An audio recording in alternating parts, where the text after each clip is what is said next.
जब से रचा गया तब से आज तक सर्वशिरोमणि होकर विराजमान है।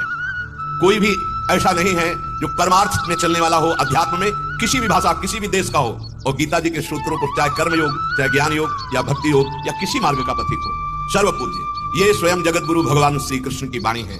इसी को प्रकाशित करने के लिए कहा, देखो इनको।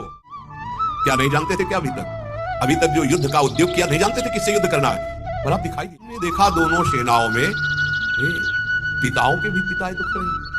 अभी तक नहीं देखा था क्या? जानते नहीं क्या? ललकार करके युद्ध करने आए और देखेंगे। भगवान ने कहा देख, बदल गया दृश्य। अरे पिताओं को, पितामहों को, आचार्यों को, मामाओं को, भाइयों को, पुत्रों को, पौत्रों को, मित्रों को, ससुरों को, सुहृदों को देखा। किस दृष्टि से देखा? भगवान जिस दृष्टि से दिखाना चाहते हैं, मोहाविष्ट हो रहे। परिस्थिति समरे, तो सब मेरे हैं, ये तो सब अपने हैं। संबंधियों में विष क्या है? ममता। ममता जागृत हो गई तो कायरता आ गई और विषाद करने लगे। इनको मारूं? विष्णु युद्ध की इच्छा वाले इस कुटुंब समुदाय को अपने सामने उपस्थित देखकर मेरे अंग शिथिल हो रहे हैं। मेरा गांडीव धनुष गिर रहा है, मेरी त्वचा में जलन हो रही है, मेरा मन भ्रमित हो गया है। मैं अब खड़े रहने की भी सामर्थ्य नहीं रखता, इनको मारने की तो बात जाने दो। केशव, मैं ऐसे लक्षणों से युक्त हो रहा हूं जो मेरे में कभी नहीं आए। विपरीत लक्षण देख रहा हूं अपने में। युद्ध में स्वजनों को मारूं? किस लाभ के लिए? कोई लाभ नहीं है। मैं ना तो अब विजय चाहता हूं और ना मैं राज्य चाहता हूं और ना मैं कोई सुख ही चाहता हूं। गोविंद, हम लोगों को राज्य से कोई लाभ नहीं। हमारी राज्य भोग और सुख की इच्छा है, उन्हीं को सब हम देख रहे हैं, इन्हीं को मारना पड़ेगा। प्राण और धन की आशा त्याग करके सब मेरे सामने बैरी बने। ये पृथ्वी का राज्य क्या? मैं इनको नहीं मारूंगा, पृथ्वी के राज्य के लिए इनको मारूं? नहीं नहीं, त्रिभुवन के राज्य की भी बात हो तो इनको नहीं मार सकता। विष्णु, हे जनार्दन, धृतराष्ट्र संबंधियों को मारकर हम लोगों को क्या प्रसन्नता होगी? इन आताताइयों को मारने से तो हमें पाप ही लगेगा। नहीं नहीं, मैं अब युद्ध नहीं करूंगा। मैं अपने इन रिश्ते नातेदार बांधवों को, धृतराष्ट्र संबंधियों को मारने के लिए हम बिल्कुल असमर्थ हैं। नहीं नहीं, ये मारने योग्य नहीं है। माधव, हे श्याम, मैं इनको कभी नहीं मार सकता, इनको मारकर मैं सुखी नहीं हो सकता।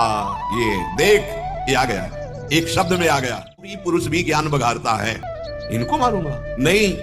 यद्यपि लोभ के कारण जिनका विवेक विचार लुप्त हो गया है, ऐसे दुर्योधन आदि कुल का नाश करने से होने वाले जो दोष हैं, मित्रों के साथ द्वेष करने से होने वाले जो पाप हैं, वो नहीं देख रहा। तो भी जनार्दन, मैं तो देख रहा हूं ना। कुल का नाश करने से होने वाले दोष को ठीक ठीक जानने वाले हम लोग अब ये पाप कर्म नहीं कर सकते, निवृत्त होने का विचार करेंगे, अब युद्ध नहीं करेंगे। अब हमारी समझ में आ गया कि हम पाप करने जा रहे हैं और आपको हम प्रमाण रखते हैं कि ये पाप है। कुलक्षये प्रणश्यन्ति कुलधर्मा सनातना, धर्मे नष्टे कुलम कृष्ण मधर्मो विभवत्युत। जब कुल का नाश होगा तो सदा चलते आए हुए कुल धर्म भी नष्ट हो जाएंगे, और धर्म का नाश होने पर जो संपूर्ण कृष्ण, अधर्म से जब कुल युक्त हो जाता है तो कुल की स्त्रियां दूषित हो जाती हैं। और हे वार्ष्णे, स्त्रियों के दूषित होने पर वर्ण संकर पैदा हो जाते हैं। वर्ण संकर जब प्रकट हो जाते हैं तो कुल घाती होते हैं। उनके द्वारा पितृ तर्पण आदि पितृ स्वीकार नहीं करते, वो नरक ले जाने वाले कुल को होते हैं। श्राद्ध और तर्पण ना मिलने से कुल घातियों के पितर भी अपने स्थान से भ्रष्ट हो जाते हैं, गिर जाते हैं। वर्ण संकर पैदा करने वाले दोषों से कुल घातियों के सदा से चलते आए हुए कुल धर्म और जाति धर्म, ये सब नष्ट हो जाते हैं। अहो, ये बड़े आश्चर्य की बात है कि हम लोग बड़ा भारी पाप करने के लिए उतावले हो गए, पाप करने का निश्चय कर लिया, जो कि राज्य और सुख लोभ से अपने स्वजनों को मारने के लिए हम तैयार हो गए। नहीं नहीं, ये पाप हम नहीं करेंगे। हाथों में शस्त्र अस्त्र लिए हुए धृतराष्ट्र के पक्षपाती लोग युद्ध भूमि में सामना न करने वाले शस्त्र रहित मुझे मार भी दे तो मेरे लिए बड़ा हितकारी होगा। बिल्कुल बुद्धि पलट गई। जब मोहाविष्ट बुद्धि होती है तो उसका निर्णय अलग होता है। जबकि छात्र धर्म में गुरुदेव परशुराम ने ललकारा तो भीष्म जी कदम पीछे नहीं। तो आप क्या कह रहे हैं, अगर ये मारेंगे भी तो हमारा मर जाना ठीक है, पर मैं अस्त्र नहीं उठाऊंगा कहकर पूरा अध्याय हो गया गीता जी का। ऐसी कायरता से व्याप्त हुए इन अर्जुन के प्रति जो कि विषाद कर रहे हैं, संजय जी कह रहे हैं अर्जुन के आंसू बह रहे हैं। ऐसे महावीर जी बस मामे वे प्रपद्यन्ते मायामिता। महाराज, ये चाहे तो एक क्षण में मोहाविष्ट कर दे, एक क्षण में बोध, एक क्षण में। इसीलिए केवल सहारा भरोसा इनका अपने ज्ञान विज्ञान बल विक्रम का नहीं। देख लो इतना बड़ा महापुरुष अर्जुन जो ज्ञान संपन्न भगवान शिव को संतुष्ट कर दिया, आज मोह से आविष्ट होकर कायर पुरुष की भांति रो रहे, अश्रु प्रवाह कर रहे, देखने की शक्ति नहीं रह गई। यह है मोह का स्वरूप। भगवान मधुसूदन ये आगे कहे जाने वाले वचन बोले। अब भगवान जब देखा कि आंसुओं से अभिषिक्त ऐसे, क्या अर्जुन इस विषम अवसर पर तुम्हें ये कायरता, ये मोह, ये कहां से प्राप्त हो गया?